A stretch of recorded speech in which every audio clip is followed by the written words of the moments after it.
60টা জিনিস মানুষ মরে যাওয়ার পরে তার কবরে পৌঁছতে থাকে। ইন্না মিম্মা ইয়ালহাকুল মুমিন মিন হাসানাতিহি বা'দা মাউতিহি, মানুষ মরে যাওয়ার পরেও যে 60টা জিনিস তার কবরে পৌঁছায় তার মধ্যে একটা হচ্ছে মসজিদান বানাহু, সে যে মসজিদ বানিয়ে গিয়েছে ওই মসজিদের সওয়াব। সুবহানাল্লাহ পড়েন। আপনি টাকা দিয়ে মসজিদ বানিয়ে দিলেন, ওই মসজিদে মুসল্লিরা নামাজ পড়ে, রোজাদাররা এসে ওখানে ইফতার খায়, তাহাজ্জুদ আদায়কারীরা তাহাজ্জুদ পড়ে, তাদের সওয়াবের কমতি হবে না, কিন্তু তাদের সওয়াবের একটা পার্সেন্টেজ সওয়াব যে ব্যক্তি মসজিদ বানালো তার আমল নামে আল্লাহ ঢুকিয়ে দেয়। এজন্য বেশি বেশি মসজিদ বানাতে রাজি আছেন তো? আল্লাহর হাবিব সাল্লাল্লাহু আলাইহি ওয়াসাল্লাম বললেন, সাবআতুন ইউযিল্লুহুমুল্লাহু ফি যিল্লিহি ইয়াওমা লা যিল্লা ইল্লা যিল্লু, 7 শ্রেণীর ব্যক্তিকে আল্লাহ তাআলা কিয়ামতের দিন আরশের নিচে ছায়া দিবে, যেদিন আল্লাহর আরশের ছায়া ছাড়া কোনো ছায়া পৃথিবীতে থাকবে না। সেই দিনটা কি এই দিনের মতো? কিয়ামতের দিনটা আজকের এই দিনের মতো হবে? 50,000 বছর হবে। এটা লেন্থ, এটা ডিউরেশন। কাআন সাফসাফা লা তারা ফিহা ইওয়াজা ওয়ালা আমতা, লেভেল প্লেইন ফিল্ড, তামার জমিন। একটু কল্পনা করেন তো ওই দিনটা কত ভয়ঙ্কর।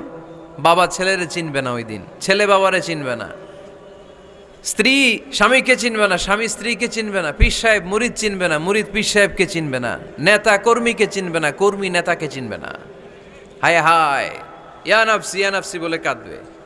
সূর্যটা মাথার কাছে চলে আসবে, সূর্যের তাপে মাথার মগজগুলো গলে গলে নাকের ছিদ্র আর কানের ছিদ্র দিয়ে টপ টপ করে বেয়ে বেয়ে পড়বে। তৃষ্ণায় মানুষগুলো পাগল পাড়া, জিহ্বাটা বের হয়ে নাভি পর্যন্ত ঝুলতে থাকবে। সেদিন সবাই পাগলের মতো ছুটতে থাকবে, কোনো ছায়া নাই আল্লাহর আরশের ছায়া ছাড়া। আল্লাহর হাবিব বললেন 7 শ্রেণীর ব্যক্তিকে আল্লাহ তাআলা আরশের নিচে ছায়া দিবেন। এর মধ্যে 1 শ্রেণীর ব্যক্তি রাজুলুন কলবুহু মুআল্লাকুন বিল মাসাজিদ, ওই ব্যক্তি যার হৃদয়টা সবসময় আল্লাহর মসজিদের সাথে লেগে থাকে। মসজিদের সাথে যার হৃদয় লেগে থাকে তাকে আরশের নিচে ছায়া দিবে কে? এজন্য মসজিদের সাথে যেন আমাদের হৃদয়গুলো লেগে থাকে। অনেকেই দেখবেন এত ভালো নামাজে জোহর পরে টেনশন করে আসরটা কই পড়বো, আসর পরে চিন্তা করে মাগরিবের সময় আমি কোথায় থাকবো, মাগরিবের সময় টেনশন, ইস এশাটা হয়ে গেলেই তো শেষ। এরকম লোক আছে না নাই? এদেরকে সেই কঠিন ভয়াবহ দিনে আরশের নিচে ছায়া দিবে কে? তারপরে মসজিদ আমাদের 4 নাম্বার পদ্ধতি, মসজিদকে পরিচ্ছন্ন রাখা, মসজিদকে ঝাড়ু দেয়া। মসজিদকে যারা পরিষ্কার করে তাদের হৃদয়ের যন্ত্রণা দূর করে দেয় কে? সাইয়েদনা ইব্রাহিম আলাইহিস সালাম এবং ইসমাঈল আলাইহিস সালামকে আল্লাহ তাআলা আদেশ করেছেন, তাহহিরা বাইতিয়া লিত-তাইফিনা ওয়াল আকিফিনা ওয়ার রুকআইস সুজুদ। হে ইব্রাহিম, ইসমাঈল, বাপ বেটা দুইজন মিলে মসজিদ ঝাড়ু দাও। কি ঝাড়ু দাও? মসজিদেরি ঝাড়ু বড়দার ও কামারে হাত শোনো আমারে মুনাজাত। পড়েন, শোনো শোনো ইয়া এলাহি আমারে মুনাজাত, শোনো আমারে মুনাজাত। পড়েন আমিন। মসজিদ ঝাড়ু দেওয়া মসজিদ আবাদের অন্তর্ভুক্ত। আপনারা কেউ কোনোদিন মসজিদ ঝাড়ু দিয়েছেন নাকি? কে কে দিয়েছেন দেখি? সবাই সবাই মসজিদের খাদেম? মাশাআল্লাহ। আমিও দিছি মসজিদ ঝাড়ু, অনেক দিছি। মাশাআল্লাহ, আল্লাহ তুমি কবুল করো। যাদের হৃদয়ে বড় জ্বালা, ফ্যামিলিতে সুখ নাই, শান্তি নাই, তারা হৃদয়ে প্রশান্তি আনতে চাইলে এতিমখানায় যাবেন, এতিমের মাথায় হাত বুলিয়ে দিবেন, এতিমের মুখে খাবার তুলে দিবেন, আপনার হৃদয়টারে নরম করে দিবে কে? আল্লাহর ঘর মসজিদে যাবেন, নিজ হাতে মসজিদটারে একটু পরিষ্কার করে দিবেন, আপনার জীবনটারে উজালা করে দিবে কে? তাহলে এগুলো করার মাধ্যমে আমরা মসজিদের আবাদ করতে চাই। আমরা মসজিদের আবাদকারী হতে চাই কি চাই না? আল্লাহর ঘর মসজিদ আবাদ করার মতো শ্রেষ্ঠ কাজ পৃথিবীতে হতে পারে না। এই মসজিদের কিছু আদব আছে, আল্লাহ রাসূল সাল্লাল্লাহু আলাইহি ওয়াসাল্লাম বলেছেন এই আদবগুলো মেনটেন করে যেন আল্লাহর ঘর মসজিদের সাথে আমরা ব্যবহার করি। মসজিদের 1 নম্বর আদব হচ্ছে মসজিদে ওযুর সাথে প্রবেশ করা। কিসের সাথে? ওযু করে পরিচ্ছন্ন হয়ে মসজিদে প্রবেশ করা। এজন্য অপবিত্র অবস্থায় গোসল ফরজ, এরকম অবস্থায় মসজিদে ঢোকা যাবে? কথা বলেন, ঢোকা যায়? যেই নারীদের মাসিক চলতেছে, মেনস্ট্রুয়েশনাল পিরিয়ড চলতেছে, ওই নারীদের পক্ষে মসজিদে ঢোকা জায়েজ আছে? নাই। তাহলে এটা হলো 1 নম্বর আদব। মসজিদে ঢোকার সময় কি করে ঢুকবো? অজু করে। আওয়াজ করে বলেন, কি করে ঢুকবো? অজু করে। 2 নাম্বার আদব হচ্ছে মসজিদে যাওয়ার সময় সবচেয়ে ভালো জামাটা পরে যাব, সবচেয়ে ভালো পাঞ্জাবিটা পরে যাব। জান তো আপনারা?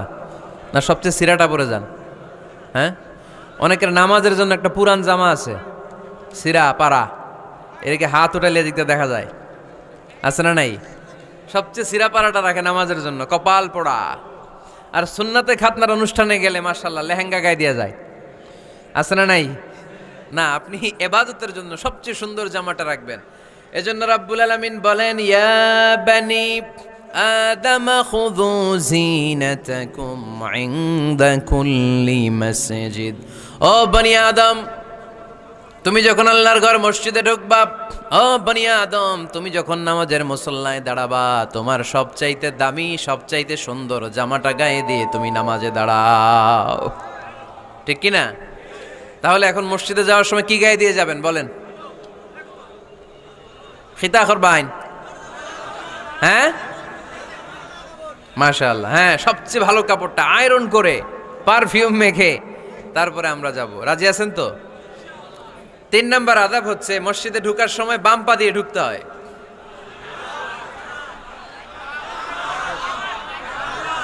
কোন পা? আরো জোরে। এদেরকে গুতা মারা লাগে, নাইলে আওয়াজ বাড়ে না, এরকম ভলিউম টাইট করতে হয়। ভলিউম হাই করলে আর পরে বাড়ে, এমনি বলতে চায় না। আর ঘটনা কি?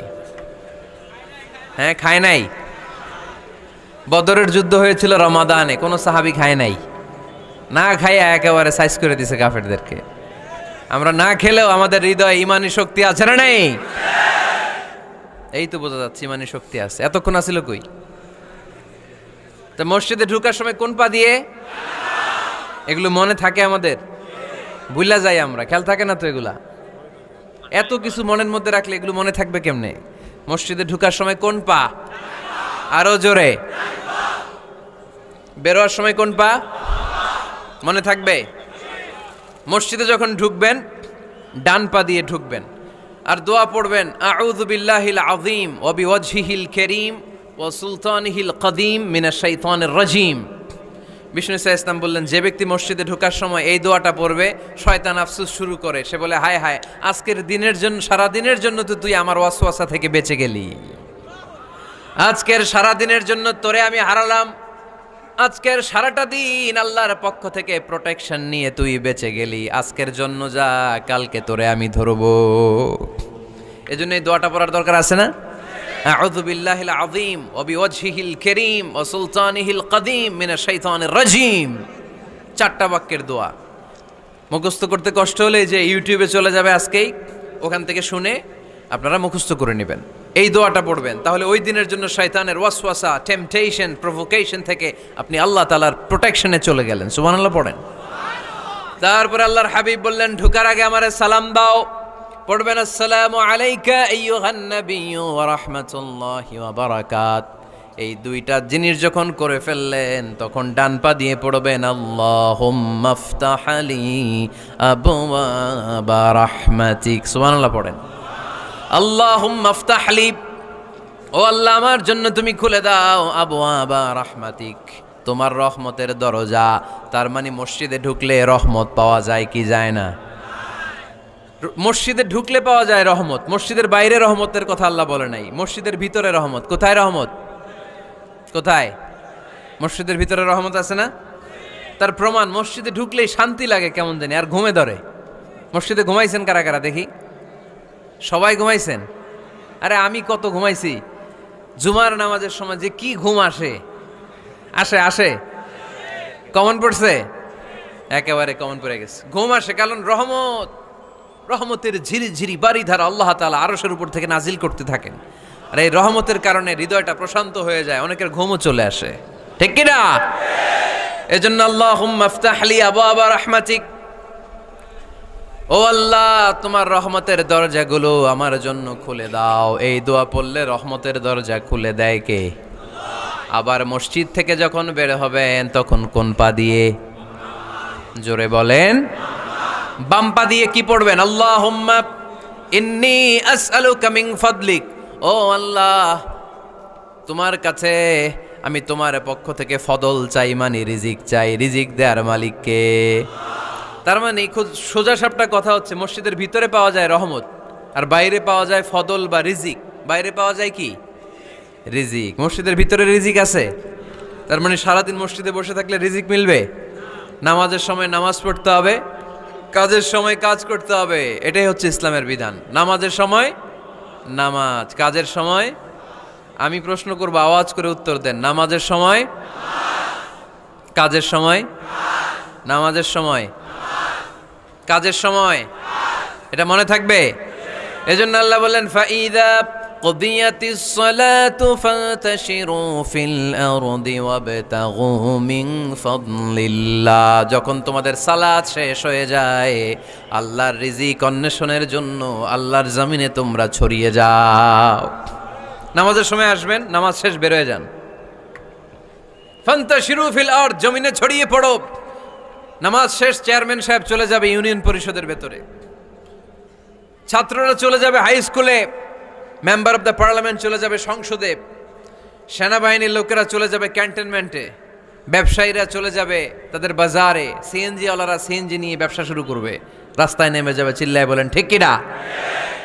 এটাই ইসলামের বিধান। নামাজের সময় নামাজ, কাজের সময়।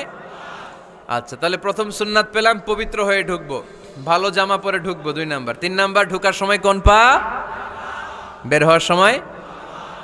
4 নাম্বার, মসজিদে ঢুকেই 2 রাকাত। মসজিদে ঢুকে কয় রাকাত পড়েন আপনারা? তাহিয়াতুল মসজিদ, মসজিদে আপনি ওয়েলকাম জানাবেন, ঢুকেই 2 রাকাত পড়বেন, ওযু করলেই 2 রাকাত। আল্লাহর হাবিব সাল্লাল্লাহু আলাইহি ওয়াসাল্লাম মসজিদে নববীতে জুমার খুতবা দিচ্ছেন। খুতবা চলাকালীন সময়ে এক সাহাবী এসে মসজিদের মধ্যে বসে পড়লেন। আল্লাহর হাবিব সাল্লাল্লাহু আলাইহি ওয়াসাল্লাম সাহাবীরে বললেন দাঁড়াও। সাহাবী দাঁড়ালেন। আল্লাহর নবী জিজ্ঞেস করলেন, কেন বসে বললা, 2 রাকাত পড়ছো নাকি? সাহাবী বলে, পড়ি নাই। বিশ্বনবী বললেন, তাহলে তাড়াতাড়ি 2 রাকাত নামাজ পড়ে বসে যাও। সুবহানাল্লাহ পড়েন। 2 রাকাত পড়ো নাই তো পড়ো, দাঁড়াও, তারপরে বসো। দেখেন, খুতবা চলাকালীন সময়ে আমাদের খতিবরা কখনো খুতবা থামায়? কথা বুঝেন নাই? জুমার খুতবা আপনারা শুনেন না? খুতবা চলতেছে, ওই মুহূর্তে ইমাম সাহেবরা কখনো খুতবা থামায়? মাঝখানে কোনো ঝামেলা হলে থামায় না। প্রথম খুতবা শেষ, বসে, তারপরে দ্বিতীয় খুতবা। খুতবার মাঝখানে কোনো থামাথামি নাই। কিন্তু আল্লাহর হাবিব সাল্লাল্লাহু আলাইহি সাল্লাম কেমন খতিব ছিলেন দেখেন। আল্লাহর হাবিব সাল্লাল্লাহু আলাইহি সাল্লামের খুতবা দেওয়ার স্টাইল অ্যান্ড অ্যাটিটিউড এবং আমাদের খুতবা দেওয়ার স্টাইল অ্যান্ড অ্যাটিটিউড, আল্লাহ রাসূল সাল্লাল্লাহু আলাইহি সাল্লামেরটা কত প্রাণবন্ত ছিল। আল্লাহ রাসূল সাল্লাল্লাহু আলাইহি সাল্লাম সোসাইটি ওরিয়েন্টেড একজন পার্সোনালিটি ছিলেন, সমাজের মানুষ কেন্দ্রিক, খুব সামাজিক ছিলেন আল্লাহ রাসূল সাল্লাল্লাহু আলাইহি সাল্লাম। তিনি দেখলেন একজন বসে পড়ছে, উনি খুতবা থামায় দিলেন। জুমার খুতবা থামায় বললেন, এই নামাজ পড়ছো না, পড়ো 2 রাকাত পড়ো। আবার খুতবা শুরু করলেন। সুবহানাল্লাহ পড়বেন না? একবার তিনি খুতবা দিচ্ছেন, দেখলেন আল্লাহ রাসূল সাল্লাল্লাহু আলাইহি ওয়াসাল্লামের 2 জন নাতি হাসান আর হুসাইন রাদিয়াল্লাহু তাআলা আনহুমা, ছোট্ট মানুষ, কাতারের ভিতরে ঢুকে কোনো সাহাবী টুপি টান দেয়, কারো পাগড়ি ধরে টান দেয়, একজন এদিকে দৌড় দেয়, আরেকজন ওদিকে দৌড় দেয়। মসজিদে একটা ডিস্টার্ব হচ্ছে। আল্লাহর হাবিব সাল্লাল্লাহু আলাইহি ওয়াসাল্লাম খুতবা থামিয়ে দিলেন, মিম্বার থেকে নেমে আসলেন, 2 নাতিকে 2 হাতে ধরলেন, ধরে আস্তে করে জান্নাতের এই 2 সর্দারকে নিয়ে মিম্বারের উপরে দাঁড়ালেন। এই হাতে এই নাতি, ওই হাতে আরেক নাতি। এরপর দাঁড়িয়ে দাঁড়িয়ে তিনি বাকি খুতবা দিলেন। পড়েন সুবহানাল্লাহ। কত প্রাণবন্ত খুতবা। উনিও খুতবা দিতেন, আমরাও খুতবা দেই। আল্লাহর হাবিব সাল্লাল্লাহু আলাইহি ওয়াসাল্লাম খুতবা দিচ্ছেন, এক সাহাবী এসে বলল, ইয়া রাসূলুল্লাহ, মদিনায় দুর্ভিক্ষ, বৃষ্টি নাই, আপনি বৃষ্টির দোয়া করেন। রাসূল সাল্লাল্লাহু আলাইহি ওয়াসাল্লাম খুতবা থামায় দিলেন, থামাই দিয়ে দোয়া শুরু করলেন, আল্লাহুম্মা আসকিনা গাইসান মুগীসান মারিআন মুরিআন নাফিআন গায়রা দার আজিলান গায়রা আজল। আল্লাহ, উপকারে বৃষ্টি দেন, যে বৃষ্টিতে আমাদের ফসল জন্মাবে, সবুজ ঘাস লতা পাতা জন্মাবে, আমাদের গবাদি পশুর রিজিক বাড়বে, এরকম উপকারে বৃষ্টি আমাদেরকে দিয়ে মদিনাটারে ধন্য করে দেন। বৃষ্টি শুরু হলো। জুমাবার বৃষ্টি, শনি রবি সোম মঙ্গল বুধ বৃহস্পতি শুক্র, টানা 7 দিন বৃষ্টি। এবার বৃষ্টির চোটে মদিনায় বন্যা হয়ে গেছে। এতদিনে দুর্ভিক্ষ, এতদিনে কি? এখন বৃষ্টির বরকতের দোয়া করছে, বৃষ্টিতে এবার বন্যা। যেই সাহাবী বৃষ্টির জন্য দোয়া করতে বলেছিলেন, পরের জুমাবারের খুতবার সময় এসে ওই সাহাবী বলেন, ইয়া রাসূলুল্লাহ, আবার খুতবার মাঝখানে, ইয়া রাসূলুল্লাহ, আর বৃষ্টির দরকার নাই, আর দরকার নেই, এবার বৃষ্টি বন্ধের দোয়া করেন। আল্লাহর হাবিব সাল্লাল্লাহু আলাইহি ওয়াসাল্লাম খুতবা থামিয়ে আবার বন্ধের দোয়া, আল্লাহুম্মা হাওয়ালাইনা ওয়ালা আলাইনা, হে আল্লাহ আমাদের চারিদিকে দেন, মদিনাতে আর বৃষ্টির দরকার নাই। চিল্লায় পড়েন সুবহানাল্লাহ। এজন্য খতিব হবে এরকম প্রাণবন্ত খতিব। সমাজে কি চলে, কি ক্রাইসিস, কি সংকট, ইয়াংরা কোন সমস্যায় ভোগে, আমাদের রাজনৈতিক অঙ্গনে কি সমস্যা, আমাদের অর্থনৈতিক অঙ্গনে কি সমস্যা, আমাদের সামাজিক অঙ্গনে কি সমস্যা, আমাদের পরিবারগুলোর ভেতরে কি ঝামেলা, প্রত্যেকটা কথা মসজিদের মিম্বার থেকে আসার দরকার আছে না নাই? আল্লাহর হাবিব সাল্লাল্লাহু আলাইহি ওয়াসাল্লাম এভাবেই সমাজকে ঠিক করে দিতেন। 2 রাকাত মসজিদে ঢুকে আজকে থেকে আমরা পড়ব। মসজিদে ঢুকলেই কয় রাকাত মনে থাকবে না ভুলে যাবেন? তারপরে আল্লাহর হাবিব সাল্লাল্লাহু আলাইহি ওয়াসাল্লাম বলেছেন, খবরদার কবরের উপর মসজিদ বানিও না। কবরস্থান একদিকে, মসজিদ আর একদিকে। কিন্তু বাংলাদেশে মসজিদের সাথে কবর মিলানো আছে না নাই? ছোট্ট একটা মসজিদ কিন্তু এত বড় বাবার কবর আছে না নাই? না, এগুলো করবেন না আপনি। আগে হবে মসজিদ, পরে কবরস্থান। যেমন মসজিদে নববী হয়েছে আগে, তারপরে বিশ্বনবীর কবর এখানে আছে না নাই? মসজিদে নববী প্রতিষ্ঠিত হয়েছে আগে, পরে বাকি কবরস্থান আছে না নাই? কিন্তু কোন আল্লাহর ওলির কবরস্থানের উপরে যদি মসজিদ বানান, তার উপর লানাত দিয়েছে কে? লাআনা রাসূলুল্লাহ আলাল ইয়াহুদ ওয়ান নাসারা ইত্তাখাযু কুবুর আমবিয়াইহিম মাসাজিদা। আল্লাহর রাসূলের লানত ইহুদি নাসারাদের উপর, কারণ ইহুদি আর নাসারাদের একটা খাসলাত, একটা বৈশিষ্ট্য ছিল, তারা তাদের নবীদের কবরের উপরে মসজিদ বানায় ফেলতো। এটা করা যাবে? এজন্য এলাকায় এলাকায় এই ঝামেলা, কবর আর মসজিদ হবে আলাদা। আবার মসজিদের কেবলার দিকে যেন কবরস্থান না হয়, তাহলে শিরক হওয়ার সম্ভাবনা আছে না নাই? খুব সাবধান, আল্লাহ সব মাফ করে কিন্তু শিরক মাফ করে না, ঠিক কি না? শিরক হচ্ছে মহাপাপ, সব পাপের বাপ। এজন্য আমরা সব করলেও শিরকের গুনাহ মুসলমান কখনো করতে পারে। এরপর আল্লাহর হাবিব বললেন, মসজিদকে পরিষ্কার পরিচ্ছন্ন রাখো, এটাও মসজিদের আদাব। মসজিদে আতর লাগিয়ে দেন, বাখুর জ্বালিয়ে দেন। আপনাদের এই এলাকার মধ্যে তো বাখুরের অভাব নাই, আগরের অভাব নাই, ঠিক কিনা? গতকাল প্রোগ্রাম ছিল কই? সুজানগর, আগরের রাজধানী। আগর চিনেননি আপনারা? হ্যাঁ, এই যে দেহনেল উদ পারফিউম, আপনাদের এই যে মাহাতাব সাহেবের আল হারামাইন, এরপরে যে আজমল কোম্পানি, এও আপনাদের এই মৌলভীবাজার এলাকার। এরকম অনেক কোম্পানি আছে দুবাই ভিত্তিক, গোটা বিশ্বে ওনারা ব্র্যান্ডিং করেছে। এগুলোর র ম্যাটেরিয়াল, কাঁচামাল যায় হচ্ছে আপনাদের মৌলভীবাজার থেকে। ছেলের বউ শাশুড়ির ওয়াজ গতকাল করছি, শুনে নিন। শাশুড়ি আর বৌমার কিলাকিলি, গতকালের ওয়াজের বিষয় ছিল কি? শাশুড়ি বৌমার কিলাকিলি কি করে থামাবেন, শুনে নিন।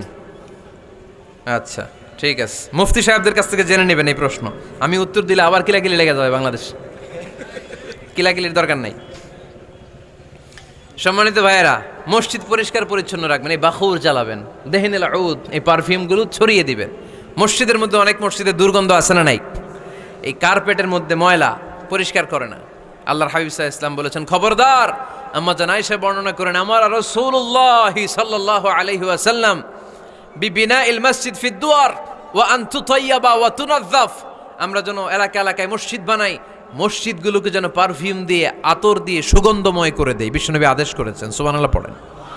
এজন্য কোনো অপরিচ্ছন্ন মসজিদ থাকতে পারবে না। মসজিদের পাশ দিয়ে গেলে আতরের ঘ্রাণে আমোদ হয়ে লোকজন যেন বুঝতে পারে এটা আল্লাহর ঘর, মসজিদ। চিল্লায় বলেন ঠিক কি না? এরপরে আল্লাহর হাবিব সাল্লাল্লাহু আলাইহি ওয়াসাল্লাম বলেছেন, মসজিদের আরেকটা আদব হলো মসজিদকে অতিমাত্রায় ডিজাইন না করা। বেশি ডিজাইন করা যাবে না। এমন ডিজাইন করা যাবে না যে এটা মসজিদ বোঝাই যায় না। এত লাইটিং ফাইটিং করে, এটা কি মসজিদ না কমিউনিটি সেন্টার বোঝাই যায় না? আছে না নাই? আছে। এরকম যেন আমরা না করি সম্মানিত ভাইয়েরা। বিশেষ করে মসজিদের সামনের দেয়ালে। কোন দেয়ালে? সামনের দেয়ালটা, কেবলার দিকে যেই দেয়াল, এই দেয়ালটা হতে হবে ফ্রেশ, যাতে করে মানুষের দৃষ্টি আকর্ষণ না করে। প্রায় মসজিদের দেয়ালের মাঝখানে দেখবেন আপনি ক্যালেন্ডার ঝুলায় রাখে, আছে না নাই? মৌলভীবাজারের কি অবস্থা? খিতা খবর আছে? তো এই যে ক্যালেন্ডার ঝুলায় রাখে, ওইখানে দেখবেন বিভিন্ন মসজিদের ছবি, এতিমখানার ছবি, মানুষের ছবি। তো মানুষ নামাজও পড়ে, আবার ওগুলোও তাকায়, আছে না নাই? প্রথম কাতারে পরে ওইখানে কি লেখা, এগুলো পরে, তার ডিস্টার্ব হচ্ছে না? এই মুসল্লির দৃষ্টি যাতে অন্যদিকে না যায়, এটা খেয়াল রাখতে হবে। যদি পারা যায়, মসজিদের সামনে কোনো ঘড়ি টড়ি চলবে না। ঘড়ি মসজিদের পেছনের দেয়ালে, সময়সূচি পেছনের দেয়ালে, সব পেছনে। সময় কয়টা বাজে ওটা ইমাম দেখলেই চলবে, ইমাম এভাবে দেখে নিবে, আপনারাও দেখে নেবেন। কিন্তু সামনের দেয়ালটা যত সিম্পল করা যায়।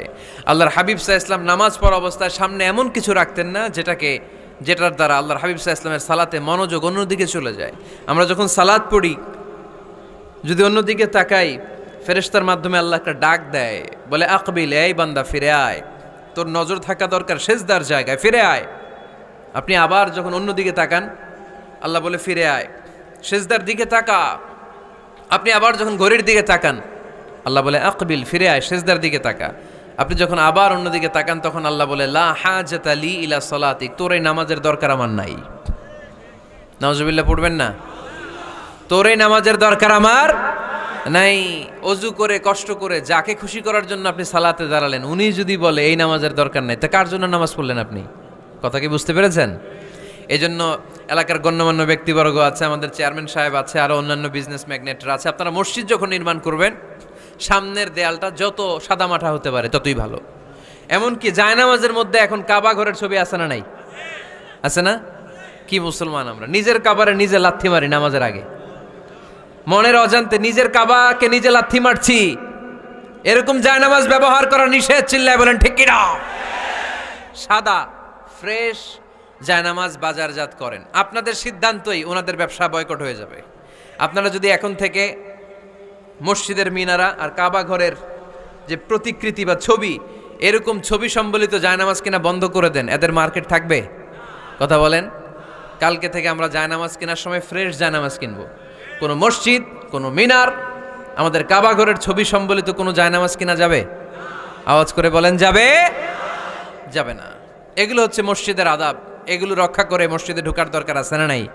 তাহলে মসজিদ সবার, মসজিদ আল্লাহর হাবিব সাল্লাল্লাহু আলাইহি ওয়াসাল্লাম খ্রিস্টানদেরকে মসজিদে ঢুকতে দিয়েছেন, আর আমরা মুসলমান ভাইয়ের জন্য মসজিদে তালা ঝুলাই দেই, আছে না নাই? আল্লাহর হাবিব সাল্লাল্লাহু আলাইহি ওয়াসাল্লাম কোথাও গেলেই প্রথমে মসজিদ বানাতেন। কি বানাতেন? মসজিদ বানাতেন। মক্কা থেকে হিজরত করে মদিনায় আসলেন, কোবায় থাকলেন কয়েক সপ্তাহ। কোবা পল্লীতে তিনি মসজিদ বানালেন, মসজিদ কোবা। ওখানে প্রতি শনিবার কেউ যদি অজু করে ওখানে যে 2 রাকাত নামাজ পড়ে, একটা কবুল উমরার সওয়াব আল্লাহ তাআলা তার আমলনামায় দিয়ে দেয়। মসজিদে কোবা বানালেন। তারপরে মদিনায় এসে মসজিদে নববী বানালেন আল্লাহর হাবিব সাল্লাল্লাহু আলাইহি ওয়াসাল্লাম, মসজিদে নববী। এটা ছিল আল্লাহ রাসূল সাল্লাল্লাহু আলাইহি ওয়াসাল্লামের বৈশিষ্ট্য। কোথাও গেলেই তিনি মসজিদ বানাতেন। মসজিদে নববী, হায় রে, এখন তো কত সুন্দর মসজিদ আমরা দেখি, আমরা যে সালাত পড়ি। আল্লাহর হাবিব সাল্লাল্লাহু আলাইহি সাল্লামের সময় মসজিদে নববী কি এরকম ছিল? কথা বলেন। ফ্লোর ছিল বালুর ফ্লোর। কিসের ফ্লোর? আমাদের মসজিদের ফ্লোর কিসের? টাইলস। আর আল্লাহ রাসূল সাল্লাল্লাহু আলাইহি ওয়াসাল্লামের মসজিদে নববীর ফ্লোর কিসের? কথা বলে না তো আওয়াজ করে উত্তর দেন না কেন? কষ্ট হচ্ছে? দুপুরে খাইছেন না সবাই? কেন খান নাই কেন? রোজা রাখছিলেন? হ্যাঁ, ফজর বাদে আইছি। আচ্ছা ঠিক আছে, ঠিক আছে। আচ্ছা আচ্ছা, সাউন্ড নাই, কথা শোনা যায় না? তো এটা শুনলা কেমনে? জিজ্ঞেস করলাম কথা শোনা যায় না, কয় না। তো এটা শুনলা কি করে? মানে অল্প শোনা যায়, তাই তো? একটু পরে আমার বিদায় ঘন্টা বাজবে, আমি চলে যাব। তোমরা ডিস্টার্ব করতে করতে আমার সময় শেষ। তোমরা ডিস্টার্ব করলে তোমাদের লস। আমি আমার টাইমের 1 মিনিটে বেশি যেতে পারবো না, কারণ এখানে আসরের সালাতের আজান শুরু হয়ে যাবে, এরপরে কোনো কথা নেই। আর বক্তব্য লম্বা করা এটা বেদাত। এই বেদাতকে আমি সুন্নাতের মধ্যে আনতে চাচ্ছি। একটা সময়ে একেবারে কমায় নিয়ে আসবো। এত প্রোগ্রামও আমি করতে চাই না। আমি ঘোষণা দিয়েছি আগামী বছরে সারা বাংলাদেশে আমার প্রোগ্রাম হবে 50টা। কয়টা? 50টা। এরপরের বছর 30টা, এরপরের বছর 20টা। বিভাগীয় প্রোগ্রাম করলেই চলবে আমার। এক এক বিভাগে যে 2 দিন 3 দিন খালাস। এত দরকার নেই, এত লম্বা চূড়ার বক্তব্যের দরকার নেই। আধা ঘন্টা চুপ করে শুনেন, কয়েকটা মেসেজ ড্রপ করি, take it with you to your home, then practice and apply in the society. নিয়ে যান, আমল করেন, সমাজের কাজে লাগান। সমাজটা আলোকিত করে দিবে কে? খুতাবুকুম তাবিলা সালাওয়াতুকুম কাসীরা। আল্লাহর হাবিব সাল্লাল্লাহু আলাইহি ওয়াসাল্লাম বললেন, কিয়ামতের একটা আলামত, কিয়ামতের আগে তোমাদের বক্তব্য হয়ে যাবে লম্বা, সালাত হয়ে যাবে খাটো। সালাতের পরে তাসবিহ পড়তে চায় না লোকজন, ব্যস্ত, মহাব্যস্ত, সুপার বিজি। কোত্থেকে আসলে এই ব্যস্ততা? আপনি রবের সাথে মুনাজাত, না যাই ইউনাজি মুনাজাত, আপনার রবের সাথে একাকী নীরবে কথা বলতে মনে চায় না আপনার? তা তো তাড়াহুড়ো কিসের? ধীর স্থির হন, একটু স্থির হন, একটু মনোদৈহিক প্রশান্তি অর্জনের চেষ্টা করেন। সব সময় ব্যস্ত, ধাক্কাধাক্কি, উচ্ছৃঙ্খলা, এগুলো আমাদেরকে শেষ করে দিয়েছে।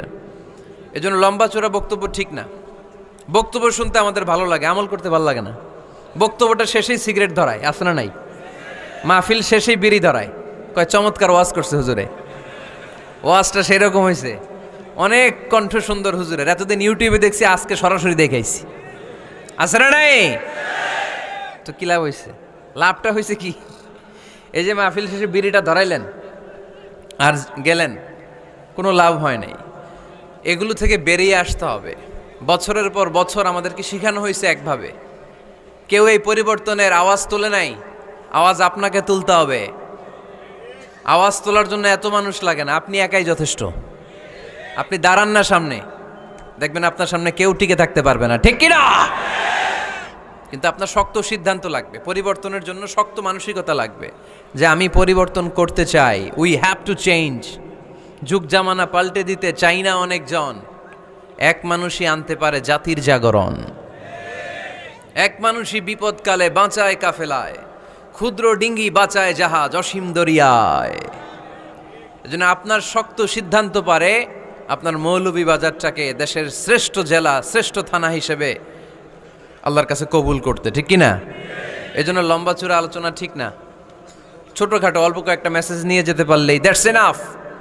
One of the minor signs before the day of judgment, your Islamic lectures will be very longer and your salah 5 times a day will be shorter. কিয়ামতের আগে বক্তব্য লম্বা, নামাজ খাটো, তাসবিহ পড়ে না, ব্যস্ত, মহাব্যস্ত। এই মহাব্যস্ততা ছাড়েন, কোরআন সুন্নাহর দিকে ফিরে আসেন। বরকত দিবে কে? বিশ্বনবীর মসজিদে নববীর ফ্লোর বালুর ফ্লোর ছিল, আমাদের ফ্লোর টাইলস। আল্লাহর হাবিব সাল্লাল্লাহু আলাইহি ইসলামের মসজিদে বালি নিচে, এই বালিতেই নামাজ পড়তেন। বৃষ্টি হলে কাদামাটি হয়ে যেত, কাদামাটিতেই সেজদা করতেন। সেজদা করলে কাদার মাটি আল্লাহর হাবিব সাল্লাল্লাহু আলাইহি ইসলামের নাকে আর কপালে লেগে যেত। তিনি সালাম ফিরিয়ে সাহাবাদের দিকে মুখ ফিরিয়ে বসলে দেখতেন প্রতিটা সাহাবীর নাকে আর কপালে কাদার মাটি মিশে আছে।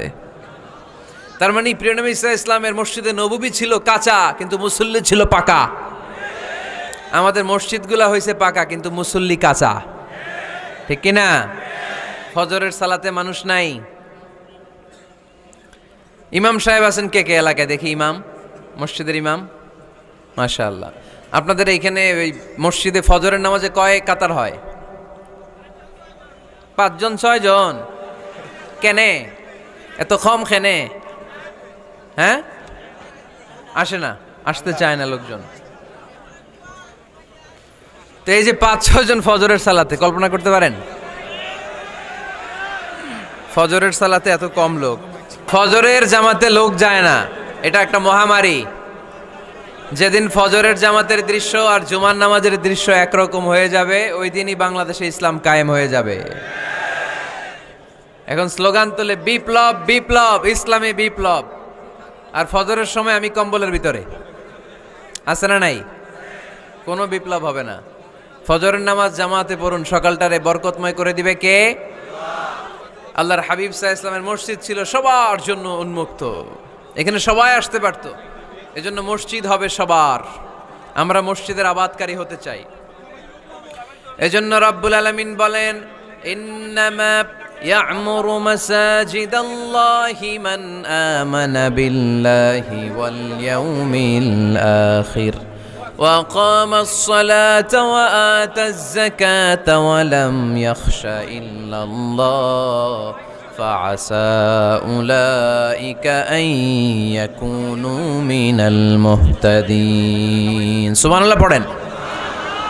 রব্বুল আলামিন বললেন মসজিদের আবাদকারী হবে তারা যারা আল্লাহর প্রতি ঈমান আনে, আখিরাতের প্রতি ঈমান আনে, যারা সালাত কায়েম করে, যারা যাকাত আদায় করে, যারা দুনিয়ার কাউকে ভয় পায় না, ভয় পায় একজনকে, চিল্লায় বলেন তিনি কে?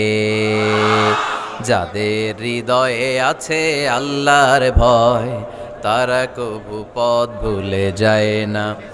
আল্লাহর প্রেম ছাড়া এই দুনিয়ায় কারো কাছে কোনো কিছু চায় না, ঠিক কিনা?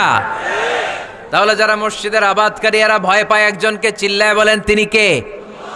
মসজিদের আবাদকারীদের প্রথম গুণ, তারা আল্লাহয় বিশ্বাস করে, তারা আখিরাতে বিশ্বাস করে, তারা সালাত কায়েম করে, তারা যাকাত আদায় করে, তারা আল্লাহ ছাড়া পৃথিবীর কাউরে ভয় পায় না।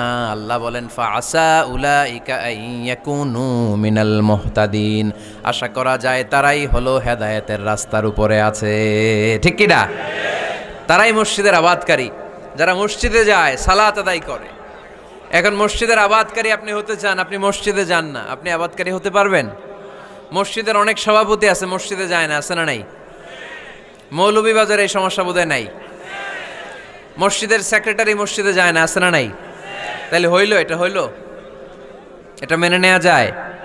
এজন্য সভাপতি সাহেবরা, আপনি কষ্ট করে মসজিদ বানিয়েছেন, মসজিদে যাবেন। এই কথা বলেন কেন? এত দিকে বিশৃঙ্খলা হইলে কেমন হবে? বসেন আর অল্প কয়েক মিনিট। সভাপতি সাহেব আপনি মসজিদে যাবেন, সেক্রেটারি সাহেব আপনি মসজিদে যাবেন, তাহলে আপনি সঠিক মসজিদের আবাদকারী হবেন। ঠিক কিনা?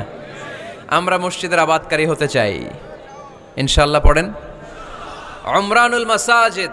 মসজিদের আবাদ কি করে করতে হয়? মসজিদ আবাদ করার এক নাম্বার মাধ্যম হচ্ছে মসজিদ নির্মাণ করা। কি করা? নির্মাণ করা। খেয়াল করবেন, আল্লাহর হাবিব সাল্লাল্লাহু আলাইহি ওয়াসাল্লাম বলেছেন, মান বানা মসজিদান মিন মালিহি ফিদ দুনিয়া বানাল্লাহু লাহু বাইতান ফিল জান্নাহ। যে ব্যক্তি নিজের পকেটের টাকা খরচ করে দুনিয়াতে মসজিদ বানায়, আল্লাহ তাআলা তার জন্য জান্নাতে ঘর বানায়। 60টা জিনিস মানুষ মরে যাওয়ার পরে তার কবরে পৌঁছতে থাকে। ইন্না মিম্মা ইয়ালহাকুল মুমিন মিন হাসানাতিহি বা'দা মাউতিহি। মানুষ মরে যাওয়ার পরেও যে 60টা জিনিস তার কবরে পৌঁছায়, তার মধ্যে একটা হচ্ছে মসজিদান বানাহু। সে যে মসজিদ বানিয়ে গিয়েছে, ওই মসজিদের সওয়াব। সুবহানাল্লাহ পড়েন। আপনি টাকা দিয়ে মসজিদ বানিয়ে দিলেন, ওই মসজিদে মুসল্লিরা নামাজ পড়ে, রোজাদাররা এসে ওখানে ইফতার খায়, তাহাজ্জুদ আদায়কারীরা তাহাজ্জুদ পড়ে, তাদের সওয়াবের কমতি হবে না, কিন্তু তাদের সওয়াবের একটা পার্সেন্টেজ সওয়াব যে ব্যক্তি মসজিদ বানালো তার আমল নামে আল্লাহ ঢুকিয়ে দেয়। এজন্য বেশি বেশি মসজিদ বানাতে রাজি আছেন তো? তাহলে মসজিদ আবাদ করার প্রথম মাধ্যম হচ্ছে মসজিদ বানানো। 2 নাম্বার মাধ্যম হচ্ছে মসজিদে যে জামাতে সালাত আদায় করা। জামাতে সালাতুল জামাআ তাফদুলু সালাতাল ফাযযি বি27 দারাজা। ঘরে নামাজ পড়লে, একা একা পড়লে যেই সওয়াব, জামাতে পড়লে 27 গুণ বেশি সওয়াব। সুবহানাল্লাহ বলতে পারলেন না? হে নামাজি আমার ঘরে নামাজে পড়ো আজ, দিল মে তোমার চরণ তলে হৃদয় যায় নামাজ।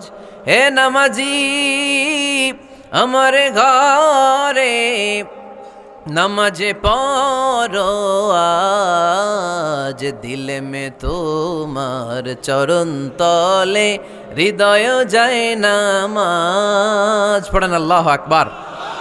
কি সুন্দর লিখেছেন কাজী নজরুল ইসলাম। মসজিদ কেমন যেন মসজিদ তার নিজের ভাষায় আল্লাহর কাছে কেঁদে কেঁদে ফরিয়াদ জানায়, আল্লাহ নামাজিরা আমার ঘরে আসে না, কি সুন্দর টাইলস, কি সুন্দর মুসল্লা, কি সুন্দর এয়ার কন্ডিশন, সব আছে কিন্তু মুসল্লি নাই। ঠিক কিনা?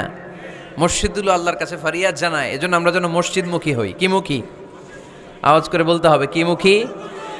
মসজিদমুখী। তাহলে মসজিদ আবাদের 1 নাম্বার পদ্ধতি মসজিদ বানানো। 2 নাম্বার মসজিদে বেশি বেশি যে জামাতে সালাত আদায় করা। 3 নাম্বারে মসজিদের সাথে সম্পর্ক জুড়ে দেওয়া, হৃদয়টা যেন সবসময় মসজিদের সাথে লেগে থাকে। খেয়াল রাখবেন, আমাদের মুসলমানদের মসজিদ হিন্দুদের মন্দিরের মতো নয়। কোথায় আজান হয়েছে? শেষ করে দিব না? সুবহানাকাল্লাহুম্মা বিহামদিকা আশহাদু আল্লা ইলাহা ইল্লা আনতা আস্তাগফিরুকা ওয়া আতুবু ইলাইক।